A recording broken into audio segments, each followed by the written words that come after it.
I can't believe we did. All the years of activism paid off. Cannabis is legal in Canada, and everybody should come to Canada and enjoy our cannabis. As of October 17th, cannabis is as legal as alcohol north of the border. Economists predict it will create a $4 billion industry in Canada. Robert Galarraza is the CEO of Blockstrain. It's a company that enables legal marijuana businesses to comply with regulations. Galarraza says this gives Canada a real economic edge over the U.S. You know, right now, I'll be perfectly honest, the Canadian market's blowing the doors off of the U.S. in terms of the framework from a financial perspective. And, you know, at the end of the day, I think they may be getting so far ahead that it's going to be tough for the U.S. to catch up. Currently, here in the U.S., the recreational use of cannabis is legal in 9 states and Washington, D.C. 13 states in the Virgin Islands have decriminalized it, but it's still illegal on the federal level.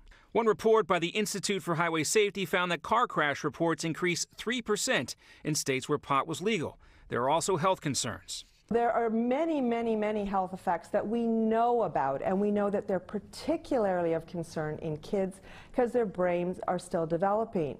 But the availability of black market marijuana to kids is one of the reasons Canadian Prime Minister Justin Trudeau supported the Canadian legalization push. When the bill first passed back in June, he tweeted, quote, "It's been too easy for our kids to get marijuana and for criminals to reap the profits. Today we changed that. Our plan to legalize and regulate marijuana just passed the Senate."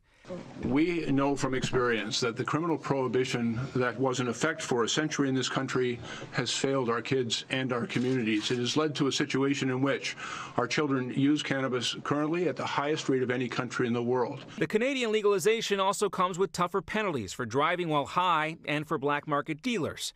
But another key component of this is also the pardoning of convictions for small amounts of cannabis possession in Canada.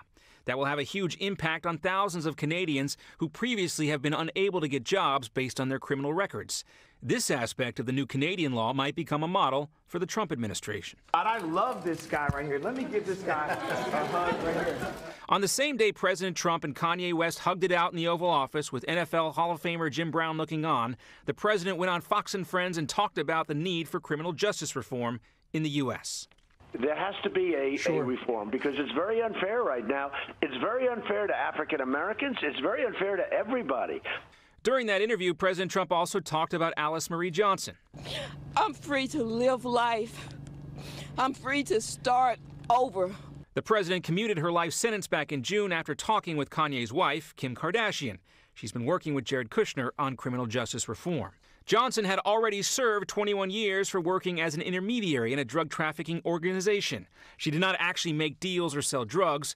Cases and commutations like Johnson's are rare, but they do show us a willingness from the Trump administration to depart from the Republican Party's traditional embrace of the war on drugs.